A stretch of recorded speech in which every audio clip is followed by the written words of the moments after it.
Zambrano, presidente ejecutivo de la Cámara de Industrias y Producción. Pablo, buenos días, bienvenido a Visionarias. Y contigo quisiera hablar de un tema que también está preocupando ya alrededor del mundo, y el Ecuador, pues seguramente no será la excepción en este problema, y es una posible crisis alimentaria a raíz de la guerra entre Rusia y Ucrania. Una evaluación general del problema y ya para que lo aterricemos un poco en el Ecuador, cómo nos está afectando. Muy buenos días, Janet. Muchísimas gracias por el espacio. En efecto, la guerra entre Rusia y Ucrania, la invasión de Rusia a Ucrania, está generando una serie de efectos adversos en materia comercial, en materia de abastecimiento de productos y sobre todo está afectando al sector exportador ecuatoriano de una manera muy cuantiosa. ¿Y por qué está ocurriendo esto?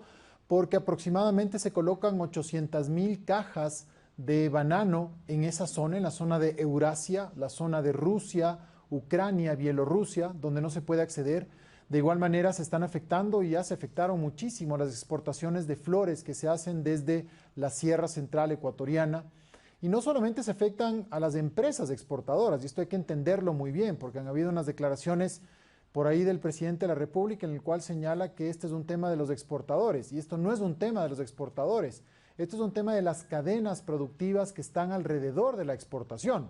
Por ejemplo, los trabajadores agrícolas que están en el campo, los proveedores de insumos, de materiales, de semillas, de herramientas, el transporte logístico, las cajas de cartón, el plástico que se utiliza para el embalaje, todos los productos agrícolas, agroquímicos que se requieren dentro de los procesos productivos. Entonces hay toda una cadena que se afecta.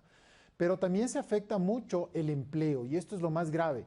Ecuador está en un año 2022 en el cual tenemos que reactivar la economía y los procesos productivos, tenemos que generar mayor inversión para que se genere producción y con esto mayor empleo y consecuentemente consumo, exportaciones y un círculo virtuoso. Así es que la guerra está afectando sin duda ya a varios países del mundo y Ecuador no es la excepción. Si a esto le añadimos que hay un incremento del precio del barril de petróleo, esto también va a encarecer la importación de naftas con las cuales se mezclan los productos que salen de las refinerías del Ecuador.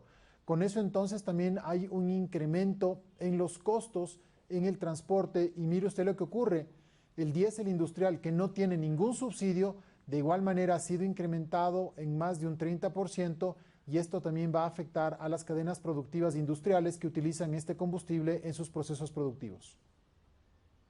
Ahora, pero hay otra faceta del problema, digamos, esos son los impactos directos que tenemos en nuestra producción por el cierre, digamos, de la complicación en el cierre de puertas en Rusia, esto de que ya no pueden usar el SWIFT, y pues que están complicados ahorita, están dedicados a la guerra, entonces, y las diferentes sanciones económicas que han tenido, pero hay otra facción del problema, ya se anunció que en el Ecuador va a subir el precio del pan, y no sé si eso tiene que ver con que el 14% del trigo proviene de Rusia.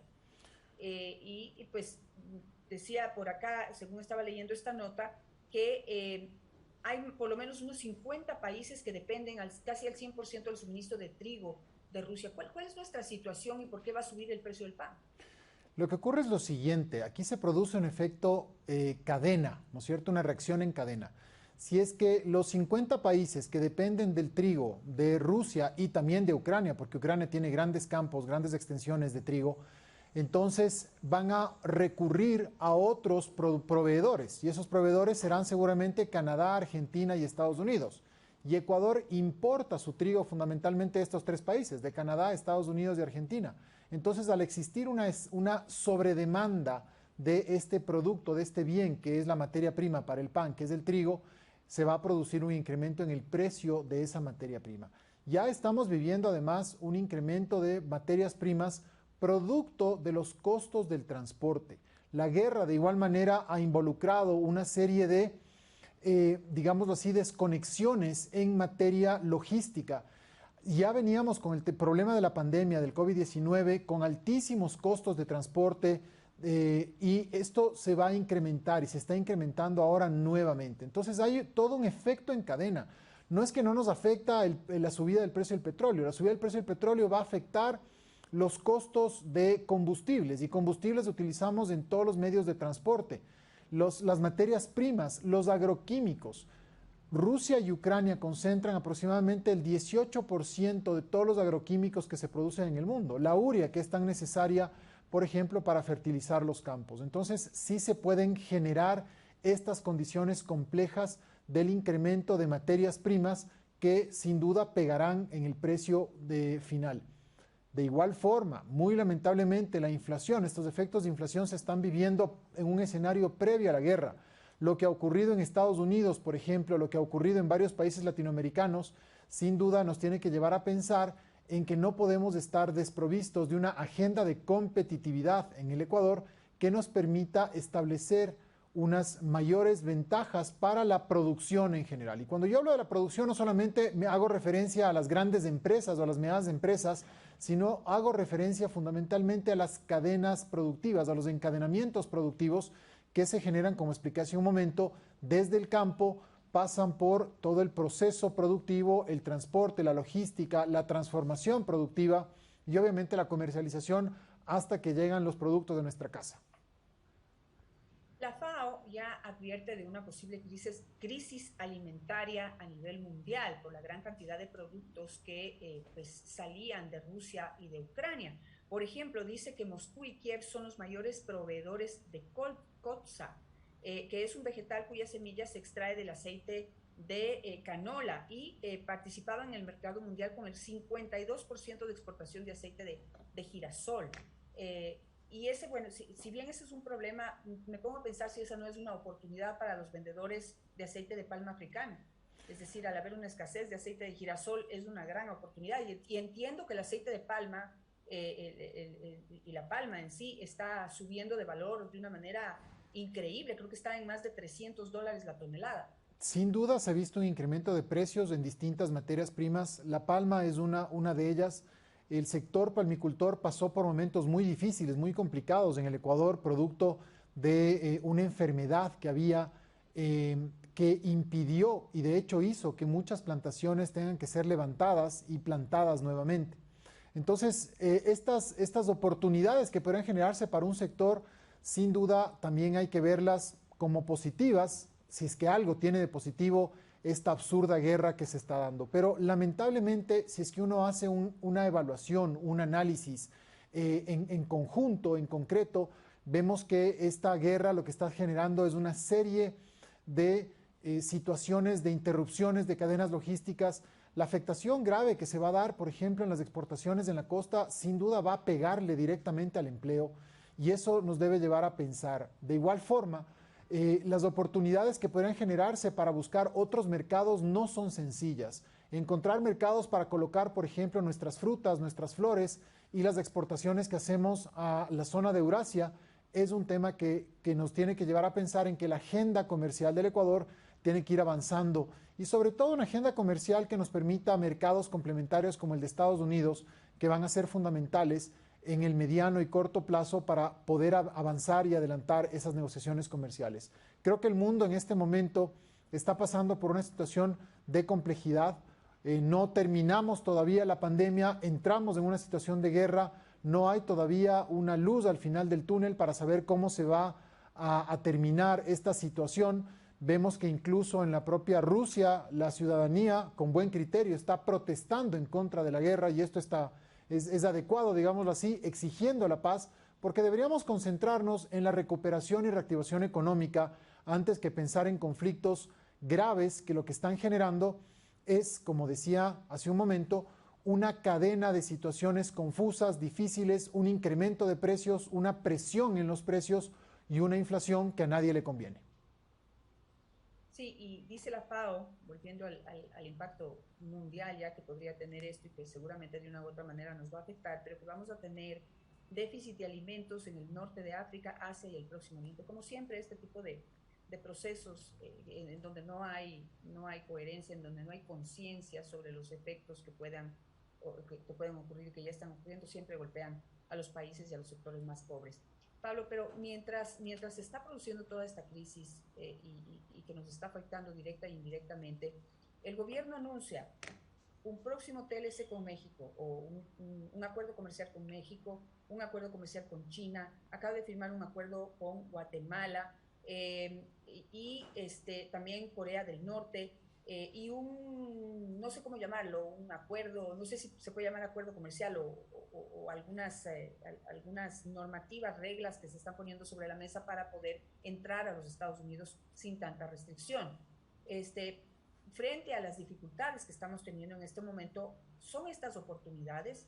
¿Lo ven así? ¿Oportunidades para allá? ¿Serán oportunidades que realmente nos ayuden a compensar lo que nos está pasando por la guerra? ¿O qué análisis le darías tú?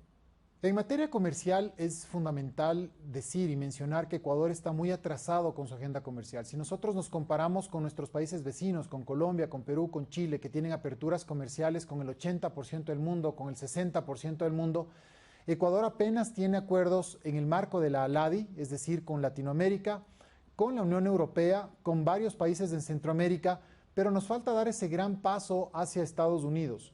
El tema de México es fundamental o es importante para el gobierno en miras a ser parte de la Alianza del Pacífico, que ha sido anunciada ya desde hace 3 años, la incorporación del Ecuador como miembro de esta alianza que sin duda refleja o representa un bloque comercial muy importante. Sin embargo, es necesario mencionar que hay sectores que son sensibles frente a estas aperturas comerciales.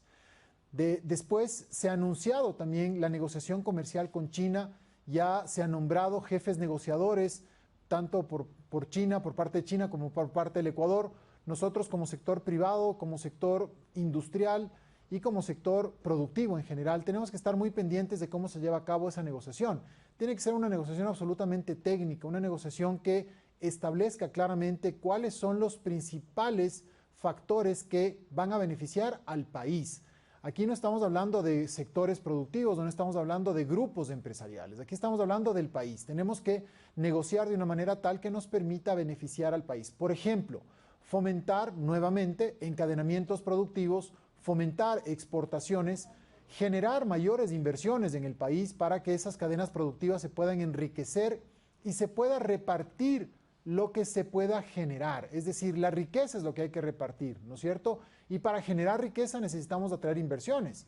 Por eso nosotros creemos que tiene que haber una apertura comercial, estamos a favor de los acuerdos comerciales, pero de una negociación que sea absolutamente técnica, clara, transparente, donde haya información, donde se fluya la información y sobre todo donde el sector privado pueda dar sus mejores aportes para que esa negociación quede de una manera buena para los intereses nacionales. Eso es lo que nosotros tenemos que velar, el empleo, las cadenas productivas, aprovechar la capacidad instalada que tiene el Ecuador y sobre todo las distintas áreas donde se pueden hacer grandes inversiones.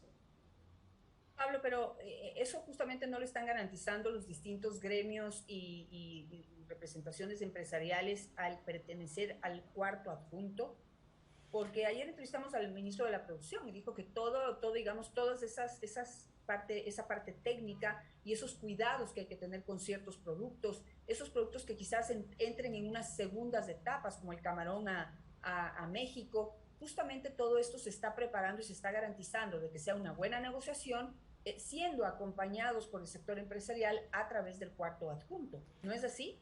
El cuarto adjunto es una instancia de consulta que hacen las autoridades locales con los empresarios ecuatorianos, con los representantes del empresariado ecuatoriano, para recibir alertas, para recibir propuestas, para recibir justamente puntos de mejora, pero también para establecer líneas rojas.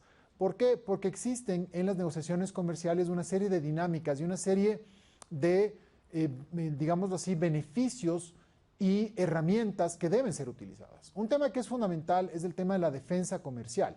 ¿Y por qué es importante la defensa comercial? Porque dentro de las normas mundiales de comercio, todos los países tienen estas reglas y estas normas que nos permiten justamente prever o precaver cualquier tipo de competencia desleal, de dumping o de acciones desleales que no se reflejan dentro de las reglas del comercio. Entonces, el cuarto adjunto funciona, está funcionando, pero es una herramienta que tiene que ser mucho más activa.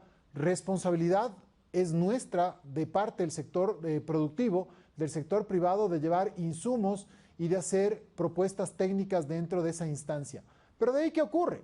Ocurre que los negociadores ecuatorianos tienen que ir, obviamente, con sus pares, con sus contrapartes, y ahí es donde tenemos que utilizar las mejores herramientas para buscar plazos adecuados, para buscar excepciones en ciertos casos que se requiera, en la cual hay asimetrías muy grandes con los nuevos mercados, y de igual manera buscar esos mecanismos que nos permitan garantizar que existe en el Ecuador una continuidad de la producción, que exista en el Ecuador un acceso justamente a lo que hablábamos hace un momento, de la seguridad alimentaria, por ejemplo, y que no se permita esta competencia desleal. Fundamentalmente nosotros lo que queremos es que existan condiciones de equidad. No le tenemos miedo a la competencia como sector productivo nacional, todo lo contrario.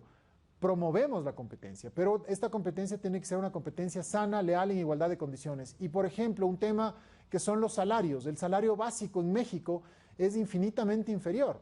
En Ecuador es 100% más caro el salario básico, ¿no es cierto?, para tener un costo de producción.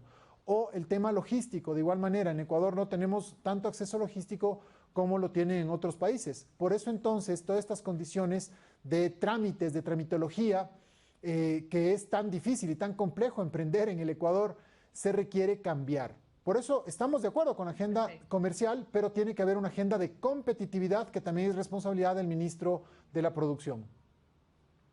Un tema que todavía hay que seguirlo conversando y viendo qué es lo que pasa con la ley de inversiones en la Asamblea Nacional, que no sé qué futuro pueda tener. Hasta el momento, pues veamos, el ministro dijo ayer que a pesar de lo que se dice públicamente, internamente los asambleístas están trabajando en el análisis de la ley. Veamos qué es lo que pasa. Gracias, Pablo, por estar con nosotros en este día.